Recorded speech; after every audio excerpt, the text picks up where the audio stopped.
Père Brune, bonjour. Nous nous retrouvons pour, hélas, qu'avons-nous fait de son amour? Un Voilà. livre édité aux éditions Le Temps Présent, collection Champs Limites. Un livre, mais alors, vous allez tout de suite me le dire, si je me trompe ou pas, mais j'ai l'impression que c'est un livre, non pas testament, mais passage de relais. Un petit peu un livre-testament, c'est vrai. J'arrive tout de même tout doucement vers la fin de ma vie et il y avait un certain nombre de choses que j'avais déjà écrites dans différents ouvrages, quelquefois des ouvrages collectifs, des articles de revue. Et là, à ce moment-là, c'est quasiment perdu. Une fois que les numéros sont passés, personne ne les revoit. Alors que j'avais l'impression quand même qu'il y avait des choses que j'avais écrites et qui valaient la peine d'être un peu pérennisées dans un ouvrage. Et puis il y en avait d'autres que je n'avais encore jamais dites et que je tenais absolument à dire parce que la situation de l'Église est épouvantable et que, à mon avis, elle ne va pas s'améliorer toute seule. Il va bien falloir remonter aux causes et corriger un certain nombre de choses très en profondeur. Et alors, ne pas le dire, j'aurais eu l'impression d'avoir été un peu complice. Et avant de partir dans l'au-delà, eh bien, je voulais faire ma petite part, si vous voulez, un petit peu comme un livre que je crois de Madeleine Delbrel et qui était «J'offrirais d'avoir gueulé». Eh bien, c'est un petit peu un cri comme ça que j'ai voulu lancer. Pour les quelques-uns qui ne vous connaîtraient pas encore, je précise que vous êtes né en 1931, donc vous allez rester avec nous pendant pas mal d'années encore, bien sûr, avec Oh, ça, je bonheur. n'en sais rien. Bon, Et que ça fait 50 ans que, ben voilà, vous travaillez le sujet oui, et oui, vous bien êtes un sûr. petit peu Oui. plus connu pour tout ce qui est un peu paranormal, au-delà, jusqu'au spiritisme, les esprits qui se... Communication avec les morts, oui, oui, sous Hmm. différentes formes. Alors, le médium traditionnel, l'écriture automatique, et puis surtout les enregistrements par des moyens électroniques. Ce qui n'a pas empêché que vous soyez licencié en théologie, bien sûr, Et en écriture sainte, oui, oui, et que vous ayez longtemps étudié Dieu, finalement. oui, oui. Alors, le livre m'a passionné parce que vraiment, effectivement, ça reprend finalement toutes vos recherches, toutes vos conclusions, toutes vos questions qui continuent un petit peu en suspens. Et puis, c'est amusant de vous lire parce que bah, vous tapez sur l'Église catholique, romaine catholique, tout en étant de sa partie, donc qui aime bien, châtie bien, un petit peu Voilà, quelque part par là. voilà. Et vous êtes très pro-orthodoxe. Effectivement, ce n'est pas du tout contre l'Église, tout ce que j'écris, absolument pas, mais contre tout ce qui la défigure, bien entendu, et qui défigure le message du Christ et le sens de sa vie. Pour vous donc, on a trop édulcoré, on a trop raconté des histoires sur la vie du Christ, on s'est trop éloigné en tant que chrétien de l'Occident comparé aux chrétiens de l'Orient. Ben oui, les chrétiens d'Orient ont cette chance, n'est-ce pas, c'est que les évangiles sont rédigés dans la langue qui était la plus répandue dans tout le Proche-Orient et pendant des siècles, avec tout l'Empire byzantin qui a quand même continué très longtemps. Et nous, en Occident, on s'est trouvé géographiquement, historiquement, loin des racines. Très vite, nous avons essayé de faire des commentaires, mais dans un esprit très différent de celui de l'Orient. Dans l'Orient, c'est l'expérience mystique qui est la maîtresse de toute la réflexion. Toute la réflexion sur la vie du Christ est soumise à cette expérience, à commencer d'abord par l'expérience de Saint Paul. J'ai d'ailleurs fait tout un livre sur Saint Paul. Et puis l'expérience de Saint Jean, les deux premiers grands mystiques dans le christianisme. Et il se trouve qu'en Occident, au contraire, la réflexion très vite a été dominée par la philosophie. Alors un petit peu la philosophie manichéenne chez saint Augustin, et puis plus tard la philosophie d'Aristote avec saint Thomas d'Aquin. Alors en Occident, il y a quand même eu des périodes entre saint Augustin et saint Thomas d'Aquin, il y a quand même pas mal de siècles.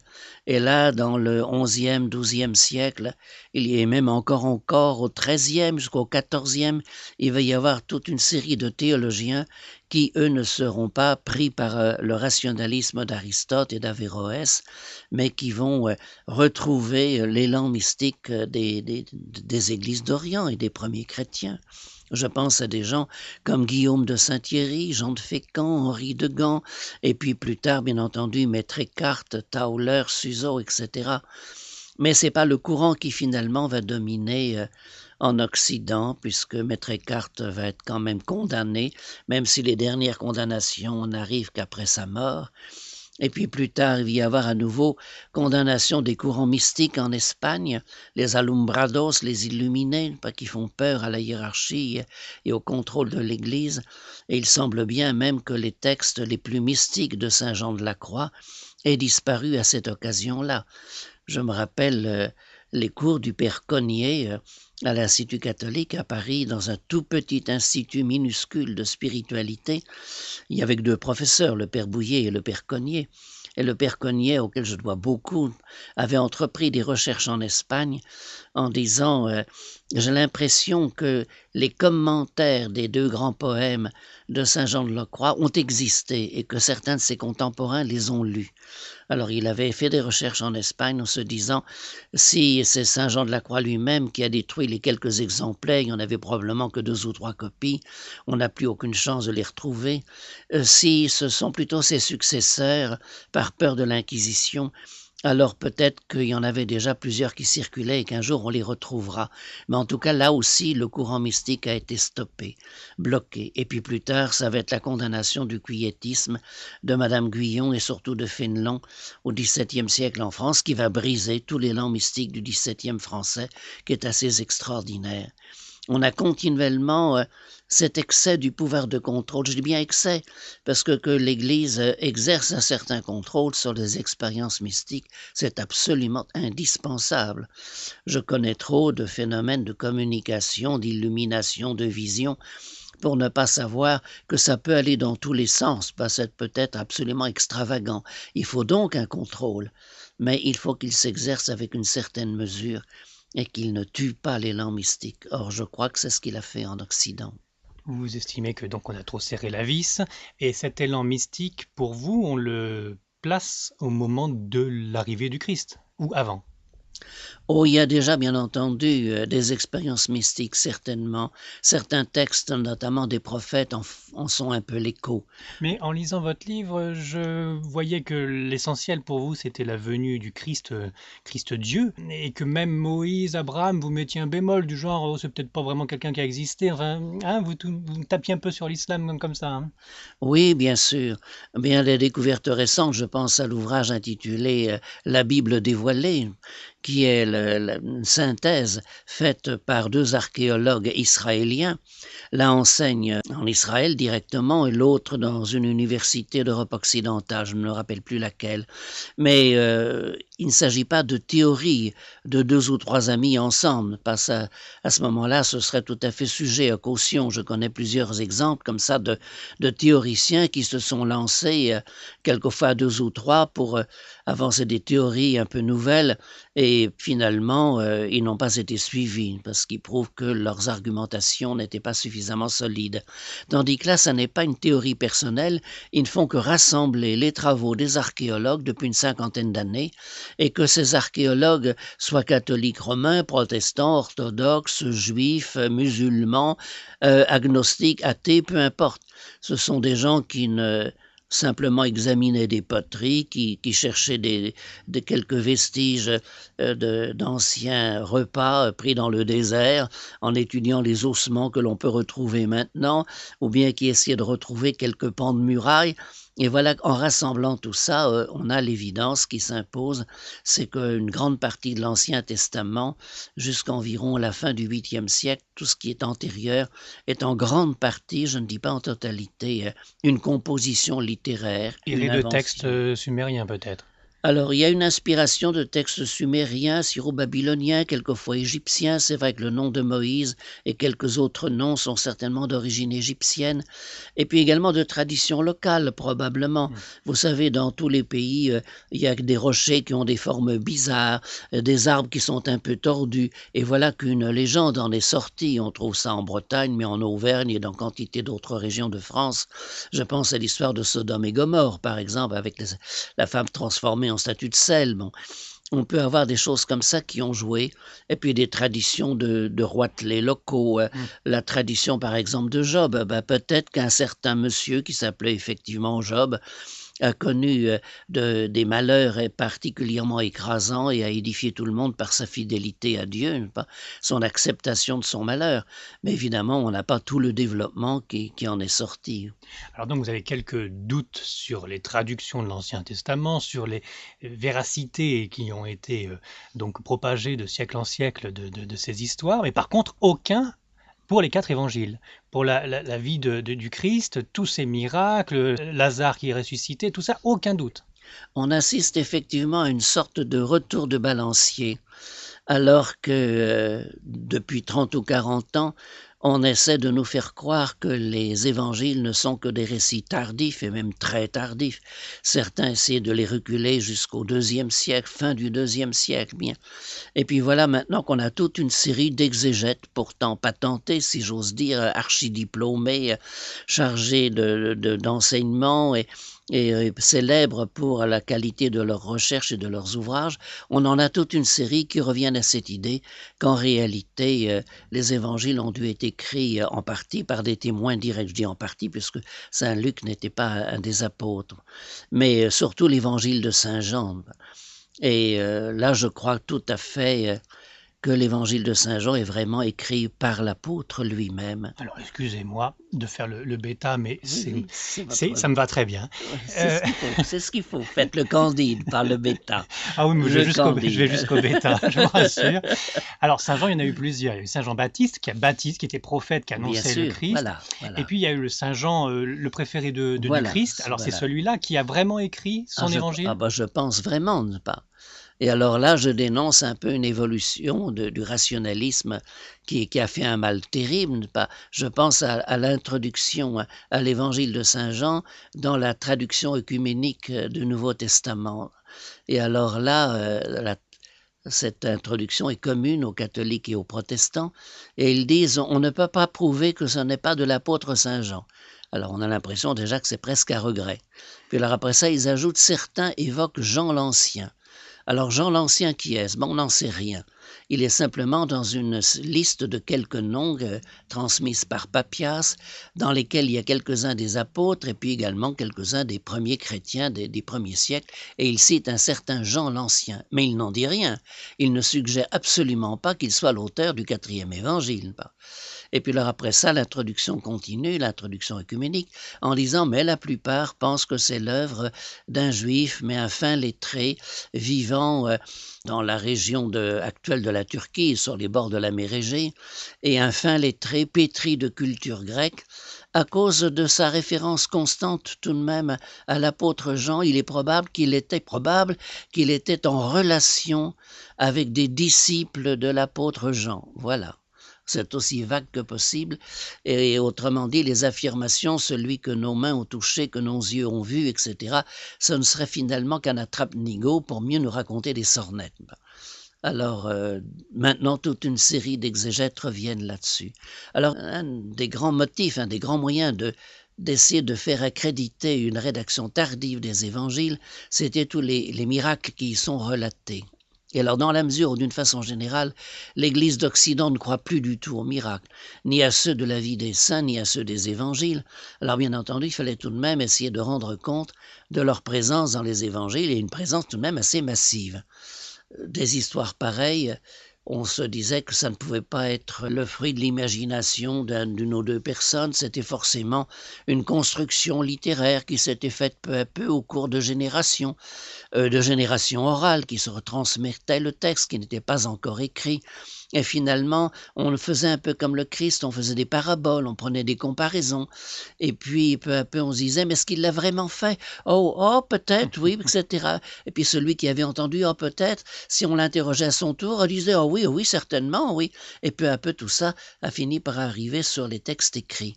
Alors bien entendu, c'était un processus long qui ne pouvait se faire que sur plusieurs générations, donc la rédaction des évangiles était tardive. À partir du moment où on admettait une rédaction tardive, les paroles mêmes du Christ, en dehors des miracles, devenaient également très incertaines. A-t-il vraiment dit ça, oui ou non?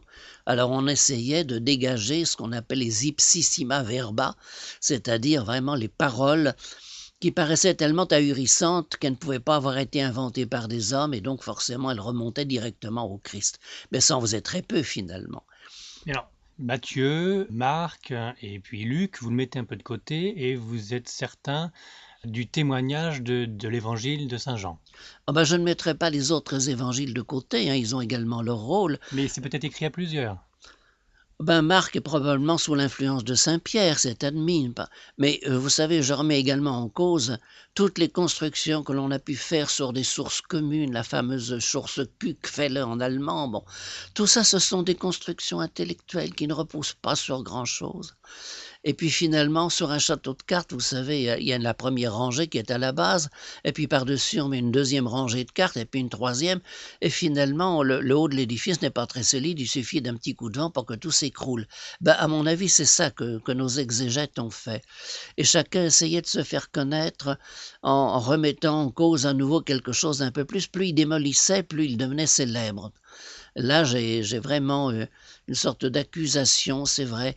Je suis d'accord avec certains exégètes contemporains qui finissent par se dire, au fond, est-ce que c'est une bonne chose que dans la plupart des universités en dehors de la France, il y ait des facultés de théologie?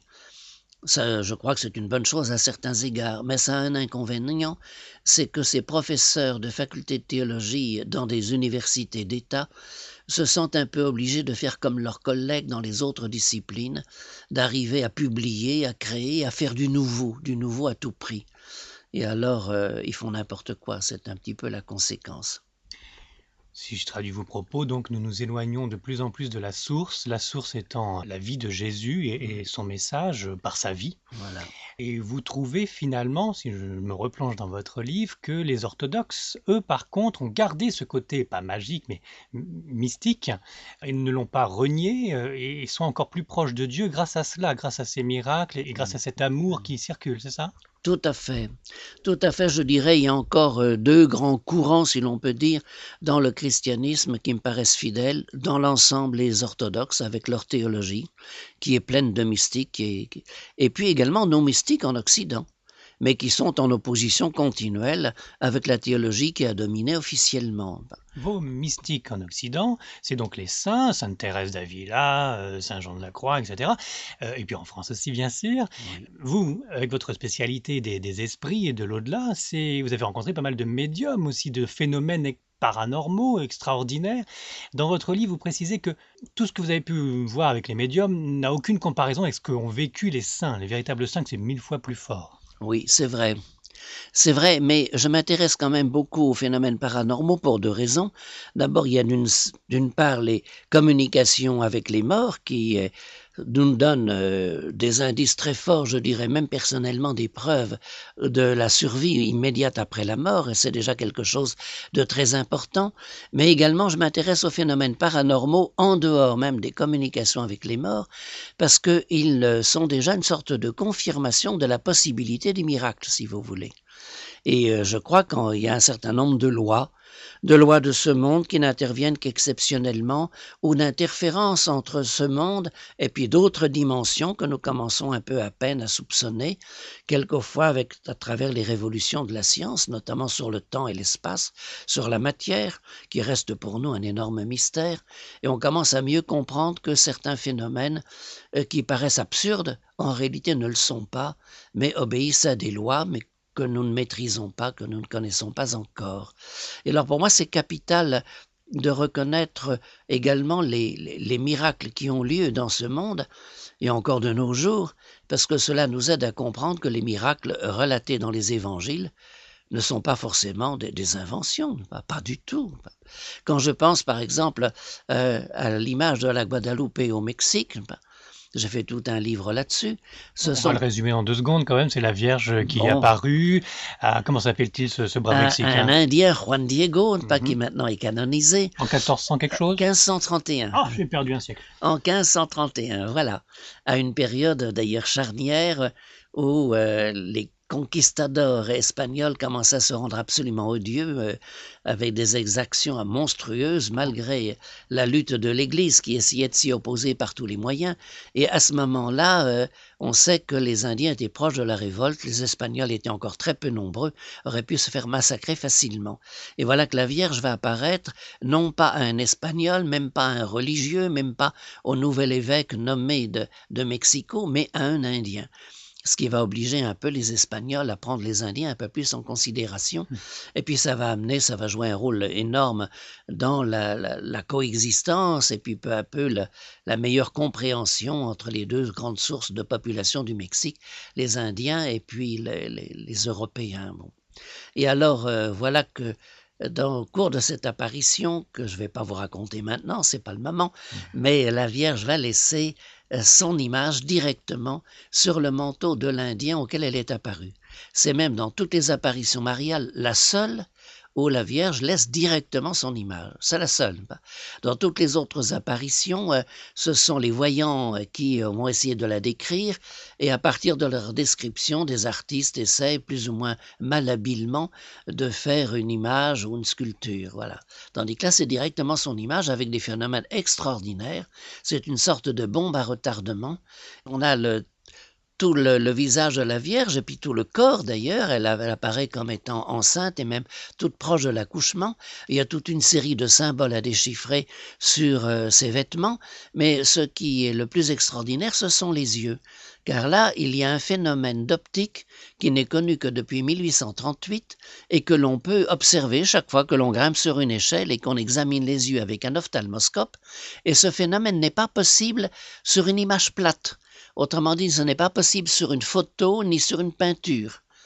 Des expériences ont été faites d'innombrables fois, c'est pas possible. Ces phénomènes d'optique ne sont possibles que sur des yeux réels comportant un relief en creux. Et un relief quand même de plusieurs centimètres. Le globe oculaire a plusieurs centimètres de profondeur. Et si on déplace l'ophtalmoscope, il y a des effets de rayons, de petites lumières qui apparaissent, qui suivent certains mouvements caractéristiques et qui supposent que l'œil a une réelle profondeur. Or, il n'en a aucune, puisqu'en plus, l'image traverse le linge et qui est très mince. Il est tissé en fil de McVeigh, en agave. Donc là, on en a une sorte de miracle permanent, de prodige, parce qu'on ne sait pas comment c'est possible. Encore actuellement, on a beau l'étudier, on le constate, mais on ne comprend pas comment on peut avoir cet effet. On a même ce truc extraordinaire que sous l'effet de la lumière de l'ophtalmoscope, la rétine semble se contracter. Effectivement, comme si elle était vivante. Comme si elle était vivante. Elle se situe où? Alors, c'est grandeur nature, vous venez de dire qu'on montait sur l'échelle pour voir les yeux. Ah oui, parce qu'elle est exposée sur une certaine hauteur, un système magnifique d'ailleurs dans la grande basilique qui lui est consacrée dans le sanctuaire de la Guadalupe à Mexico. La disposition est telle qu'elle est accrochée le long d'un mur, qu'on la voit parfaitement dans la basilique, mais qui a également une sorte de souterrain en pente douce et qu'on peut la voir de plus près, mais en contrebande. Et alors là, sur des tapis roulants qui vous conduisent vers elle, mais qui en même temps vous éconduisent. Voilà. Alors, c'est étonnant le nombre d'apparitions de la Vierge. Vous l'expliquez que ces apparitions mariales sont un petit peu géopolitiques Elles dépendent d'un certain nombre de circonstances. Je pense aux apparitions récentes en Égypte. Et là aussi, j'ai fait un livre, n'est-ce pas? Depuis 1968 jusqu'en 71, ça va durer pendant des années, à Zeytoun, dans un quartier pauvre du Caire. Et là, ce sont des foules entières. Ce sont des apparitions extraordinaires également pour une autre raison. Là, ce n'est pas parce qu'elle a laissé son image, mais c'est parce que cette fois-ci, des foules entières ont pu la voir.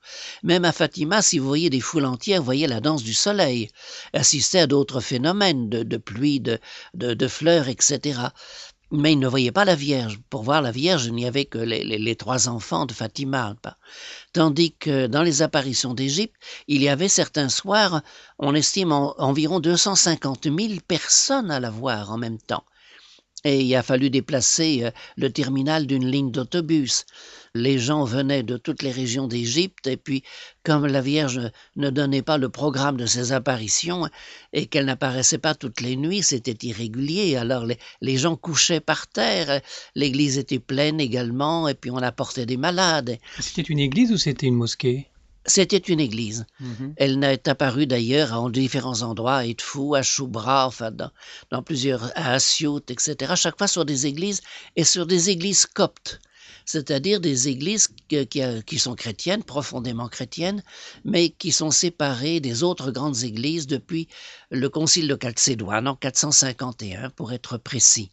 Là, 5 églises se sont détachées, les coptes d'Égypte, ceux d'Éthiopie, les Arméniens et les 2 églises syriaques. Siroumalambar et Siroumalankar, voilà.